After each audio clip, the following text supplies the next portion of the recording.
आज हमारा टॉपिक है क्लास 2 मेस्टिकोफोरा पर। हम फाइलम सार्कोमेस्टिकोफोरा को स्टडी कर रहे थे और फाइलम सार्कोमेस्टिकोफोरा के अंदर हमने देखा था कि दो सब फाइलम होते हैं, एक फाइलम सार्कोडीना होता है और एक फाइलम मेस्टिकोफोरा होता है। फाइलम मेस्टिकोफोरा के अंदर फ्लैजिलर लोकोमोशन वाले ऑर्गेनिजम्स होते हैं और फाइलम सार्कोडीना के अंदर सूडोपोडिया या अमोबोइड लोकोमोशन वाले ऑर्गेनिजम्स होते हैं। ये हमने देखा। नेक्स्ट हमने ये देखा कि फाइलम सार्कोमेस्टिकोफोरा के अंदर जो दो सब फाइलम होते हैं, फाइलम मेस्टिकोफोरा और फाइलम सार्कोडीना, उसके अंदर में से हमने फर्स्ट फाइलम स्टार्ट किया हुआ था फाइलम मेस्टिकोफोरा। और फाइलम मेस्टिकोफोरा के अंदर हमने दो क्लासेस जो है वो स्टडी करनी थी। एक क्लास फाइटोमेस्टिकोफोरा थी, दूसरी क्लास ज़ूमेस्टिकोफोरा थी। इनके अंदर हमने फर्स्ट क्लास स्टडी कर ली है, दैट वाज क्लास फाइटोमेस्टिकोफोरा, जिसके अंदर plant like flagellated protozoa present होते हैं।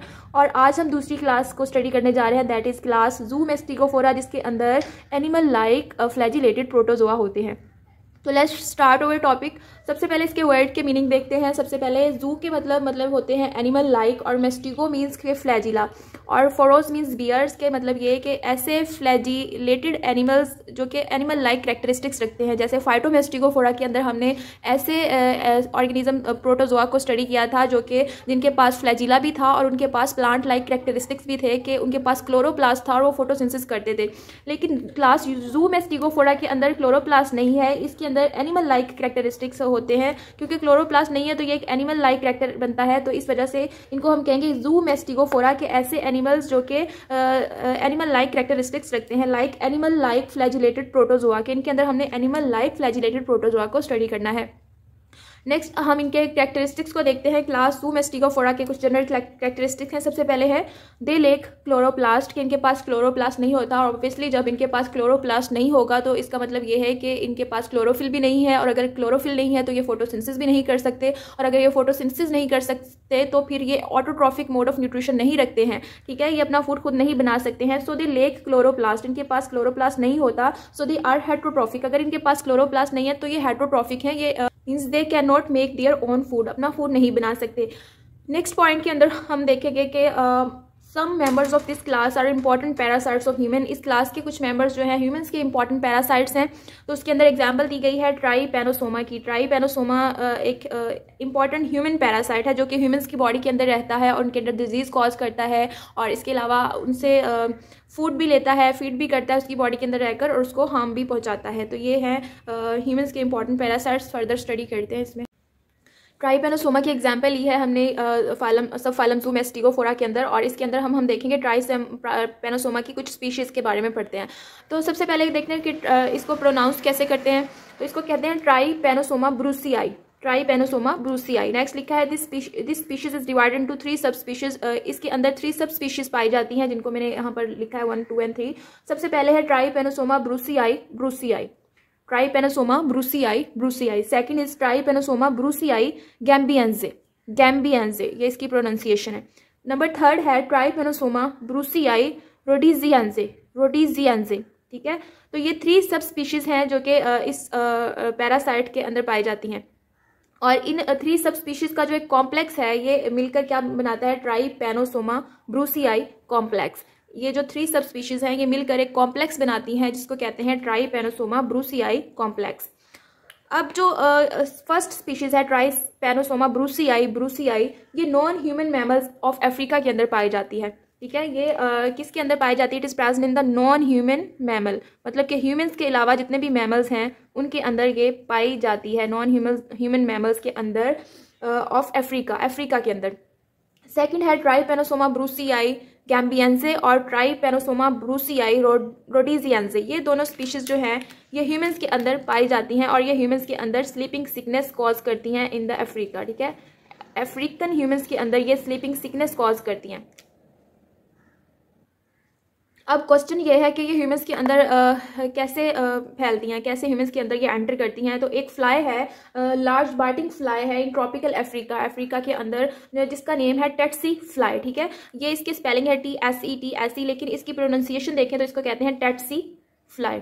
ठीक है। टेट्सी फ्लाई ये पाई जाती है अफ्रीका में और ये लार्ज बाइटिंग फ्लाई है जो क्या करती है, फीडिंग करती है on the blood of vertebrate animals, ठीक है। वर्टिब्रेट एनिमल्स के ब्लड पर फीड करती है। तो ये जब ह्यूमंस को बाइट करती है, उनमें से जब ब्लड सक करती है तो उस दौरान ये क्या करती है कि ह्यूमंस के अंदर ट्राइपेनोसोमा जो पैरासाइट है उसको एंटर कर देती है। तो इस तरह ह्यूमंस के अंदर जो ये पैरासाइट है वो ह्यूमंस की बॉडी के अंदर चला जाता है with the help of biting tsetse fly, ठीक है।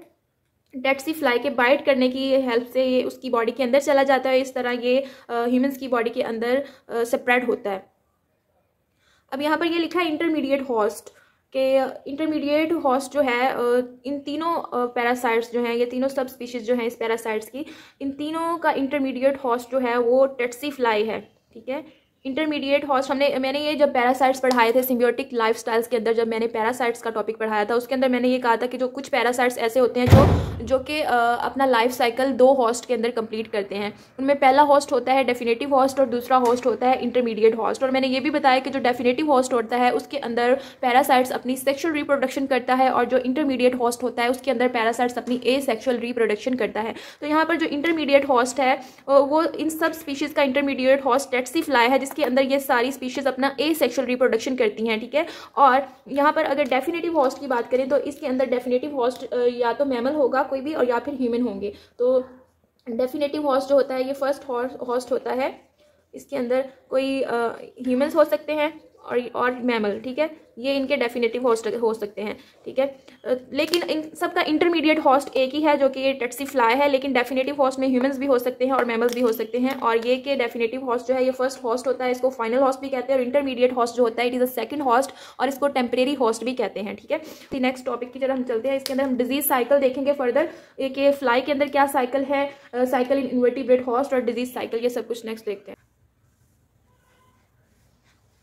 डिजीज साइकिल के अंदर सबसे पहले हम देखेंगे साइकिल इन फ्लाई के अंदर क्या होता है। सबसे पहले देखते हैं कि जो टेट्सी फ्लाई है, tsetse fly bites an infected human और मैमल। सबसे पहले जो टेट्सी फ्लाई है वो किसी इन्फेक्टेड ह्यूमन या फिर इन्फेक्टेड मैमल को बाइट करती है जिसके अंदर वो पैरासाइट पाया जाता है। तो फिर नेक्स्ट होता है it sucks blood and picks up parasite. जब वो फ्लाई बाइट करती है किसी इन्फेक्टेड मैमल को तो उसके अंदर से जब वो ब्लड लेती है तो उसके अंदर पैरासाइट्स भी मौजूद होते हैं जिसको वो सक कर लेती है। तो इस तरह पैरासाइट्स जो है टेट्सी फ्लाई के अंदर चले जाते हैं। देन वो कहते हैं trypanosomes multiply asexually in the gut of fly for about 10 days। क्योंकि मैंने बताया कि जो टेट्सी फ्लाई ये इंटरमीडिएट होस्ट होता है जिसके अंदर इंटरमीडिएट होस्ट के अंदर एसेक्सुअल रिप्रोडक्शन होती है। तो यहाँ पर जो ट्राइपेनोसोम पैरासाइट है इसके अंदर टेट्सी फ्लाई के गट के अंदर यानी कि स्टमक के अंदर वो एसेक्सुअली रिप्रोड्यूस करना स्टार्ट कर देती है फॉर अबाउट 10 days और 10 days तक वो एसेक्सुअली रिप्रोड्यूस करती रहती है। नेक्स्ट वो कहते हैं then they migrate to saliva glands. और उसके बाद एसेक्सुअली रिप्रोड्यूस करने के बाद ये सलाइवरी ग्लैंड्स के अंदर चला जाता है। जो टेट्सी फ्लाई का सलाइवा है उसके अंदर ये माइग्रेट कर जाती है पैरासाइट्स। और उसके बाद क्या होता है फिर जब ये सलाइवरी ग्लैंड्स के अंदर माइग्रेट कर जाती है तो फिर जब ये फ्लाई किसी अदर ह्यूमन को, हेल्दी ह्यूमन को या किसी हेल्दी मैमल को बाइट करेगी तो उसके अंदर भी ये इन्फेक्शन हो जाएगा, उसके अंदर भी ये ट्रांसफर हो जाएगी। तो इस तरह इसका लाइफ साइकिल चलता रहता है। नेक्स्ट पॉइंट लिखा हुआ है Trypanosoma forms a number of body forms in 15 to 35 days। जो ट्राइपेनोसोमा पैरासाइट है ये नंबर ऑफ बॉडी फॉर्म्स बनाता है। जैसा कि हम इस पिक्चर में देख सकते हैं कि डिफरेंट टाइप्स की बॉडी फॉर्म्स बनाई हुई हैं इसने। तो इस तरह की एक बॉडी के अंदर मतलब कि किसी भी फ्लाई के अंदर डिफरेंट बॉडी फॉर्म्स बना सकता है और ये इन 15 to 35 days के अंदर ये डिफरेंट बॉडी फॉर्म्स, बहुत सारी बॉडी फॉर्म्स बना लेता है। Now we will study the cycle in vertebrate host. और वर्टिब्रेट होस्ट जो है इसको हम डेफिनेटिव होस्ट भी कहते हैं। और मैंने ये कहा था कि जो डेफिनेटिव होस्ट होता है उसके अंदर सेक्सुअल रिप्रोडक्शन होती है और इंटरमीडिएट होस्ट के अंदर एसेक्सुअल रिप्रोडक्शन होती है। लेकिन कुछ पैरासाइट्स ऐसे भी होते हैं जिनके अंदर सिर्फ एसेक्सुअल रिप्रोडक्शन ही होती है, वो सेक्सुअल रिप्रोडक्शन नहीं कर सकते। तो जो ट्राइपेनोसोमा पैरासाइट है ये भी ऐसा पैरासाइट है जो सिर्फ एसेक्सुअली रिप्रोड्यूस कर सकता है, ये सेक्सुअली रिप्रोड्यूस नहीं कर सकता। तो इस केस में डेफिनेटिव होस्ट के अंदर भी जो पैरासाइट है एसेक्सुअली ही रिप्रोड्यूस करेगा। तो इस केस के अंदर हम लिखते हैं कि ये जो डेफिनेटिव होस्ट है इसके अंदर जो ट्राइपेनोसोम्स कैम्बियंसे है they can reproduce asexually only. और इसके अंदर सेक्सुअल रिप्रोडक्शन एब्सेंट होती है जिसकी वजह से डेफिनेटिव होस्ट के अंदर भी ये एसेक्सुअली ही रिप्रोड्यूस करेंगे। तो अब हम साइकिल को पढ़ते हैं। इसके अंदर है देन इन्फेक्टेड टेट्सी फ्लाई। जब टेट्सी फ्लाई इन्फेक्टेड हो जाती है ना, जब वो किसी भी इन्फेक्टेड मैमल को बाइट करती है, लास्ट साइकिल जो हमने फ्लाई के अंदर पढ़ा था उसके अंदर हमने देखा था। अब वो कहते हैं वो जो इन्फेक्टेड फ्लाई है वो किसी अदर वर्टिब्रेट होस्ट को बाइट करती है, किसी अदर ह्यूमन को या किसी अदर मैमल को बाइट स्टार्ट करती है जो हेल्दी है। फिर क्या होता है, the parasites travels with slavery secretions into the blood of a new definitive host. फिर वो कहते हैं कि ये जो पैरासाइट्स होते हैं उस फ्लाई के सलाइवा से जो न्यू होस्ट है उसके ब्लड के अंदर चले जाते हैं, ठीक है। न्यू डेफिनेटिव होस्ट के ब्लड के अंदर वो पैरासाइट्स फिर चले जाते हैं और उसके अंदर जाकर फिर वो एसेक्सुअली रिप्रोड्यूस स्टार्ट कर देते हैं। दोबारा से वो उस न्यू होस्ट के अंदर जाकर भी वो दोबारा से एसेक्सुअली रिप्रोड्यूस करना स्टार्ट कर देते हैं और फिर से वो मल्टीप्लाई हो जाते हैं, फिर से उनकी जो रिप्रोडक्शन है वो होनी स्टार्ट हो जाती है और वो और ज़्यादा मल्टीप्लाई होते जाते हैं। लास्ट पॉइंट है, it again transform through a number of body forms. फिर उनके अंदर नंबर ऑफ बॉडी फॉर्म्स बनती हैं। जब वो मल्टीप्लाई करते हैं तो उनके अंदर डिफरेंट बॉडी फॉर्म्स बनती हैं। फिर वो बॉडी फॉर्म्स जो हैं वो ट्रांसफॉर्म हो जाती हैं इनटू न्यू होस्ट, फिर वो नए होस्ट के अंदर ट्रांसफॉर्म हो जाती हैं। तो इस तरह की लाइफ साइकिल चलता रहता है टट्सी फ्लाई और वर्टिब्रेट्स के दरमियान। नेक्स्ट है डिजीज़ साइकिल और इसके अंदर है कि parasites lives in the blood lymph. Parasites जो होते हैं वो ब्लड लिम्फ के अंदर रहते हैं। उसके बाद CNS सेंट्रल नर्वस सिस्टम के अंदर रहते हैं और सेरिब्रोस्पाइनल फ्लूइड के अंदर रहते हैं। सेंट्रल नर्वस सिस्टम के अंदर ब्रेन और स्पाइनल कोड आ जाते हैं और सेरिब्रोस्पाइनल फ्लूइड जो होता है it is a clear colourless fluid होता है that was present in the tissues that surround the central nervous system. वो टिश्यूज़ जिन्होंने ब्रेन और स्पाइनल कोड को सराउंड किया होता है उन टिश्यूज़ के अंदर ये सेरिब्रोस्पाइनल फ्लूइड होता है। तो इन जगहों के अंदर जो पैरासाइट्स होते हैं वो रहते हैं। उसके बाद लिखा है कि some parasites enter the central nervous system. कुछ पैरासाइट्स सेंट्रल नर्वस सिस्टम के अंदर एंटर करते हैं और उसके अंदर ये क्या कॉज करते हैं, तो उसके अंदर ये एपैथी कॉज करते हैं। सेंट्रल नर्वस सिस्टम के अंदर एपैथी के मीनिंग है बोलना बंद कर देना। तो जब एपैथी कॉज होती है तो वो जो हॉस्ट है वो बोल नहीं सकता, उसका वो बोलना बंद कर देता है। नेक्स्ट लिखा है मेंटल डलनेस कॉज करते हैं और लेक ऑफ कम्युनिकेशन, वो कम्युनिकेशन भी नहीं कर सकता, कम्युनिकेशन भी ये स्टॉप कर देते हैं।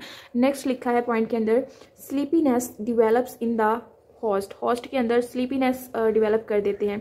तो वो जो हॉस्ट के अंदर ये स्लीपीनेस डेवलप करते हैं उसके रिजल्ट में डे टाइम में भी स्लीपी रहता है इंसान, दिन के वक्त भी रात के वक्त भी हर टाइम स्लीपीनेस रहती है, तो ये भी कॉज करते हैं। नेक्स्ट लिखा है it may cause death to previous symptoms, ठीक है। जो प्रीवियस सिम्टम्स होते हैं उसकी वजह से ये डेथ भी कॉज कर सकते हैं, like heart failures, mall nutrition and other weekend conditions. Mall nutrition जिसके अंदर डेफिशिएंसी हो जाती है न्यूट्रिएंट इनटेक की, इसको कहते हैं माल न्यूट्रिशन। तो ये अगर प्रीवियस सिम्टम्स ये वाले प्रेजेंट हों किसी वर्टिब्रेट की बॉडी के अंदर तो उसके अंदर ये डेथ भी कॉज कर सकते हैं। और इसके जो क्योरेबल के बारे में लिखा कि ये स्लीपिंग सिकनेस जो है it is curable at early stages. अगर अर्ली स्टेजेस पर हो तो इसको क्योर किया जा सकता है, लेकिन वो कह रहे हैं कि अगर जो रिकवरी होती है it is impossible in advanced infection of central nervous system. अगर इन्फेक्शन बहुत ज़्यादा एडवांस हो गया है सेंट्रल नर्वस सिस्टम के अंदर तो उसके अंदर इसकी रिकवरी जो है वो इम्पॉसिबल हो जाती है। अदरवाइज अर्ली स्टेजेस के अंदर इसको क्योर किया जा सकता है, it is curable in the early stages. तो this is about the today's lecture that was about the class 2 mastigophora, जिसके अंदर हमने इंपॉर्टेंट ह्यूमन पैरासाइट्स को स्टडी किया है जिनके अंदर ट्राइपैनोसोमा की एग्जांपल थी और उसकी डिफरेंट स्पीशीज़ को स्टडी किया है और उसके अंदर जो लाइफ साइकिल है उसको भी स्टडी किया है। See you in the next lecture, take care, अल्लाह हाफिज़।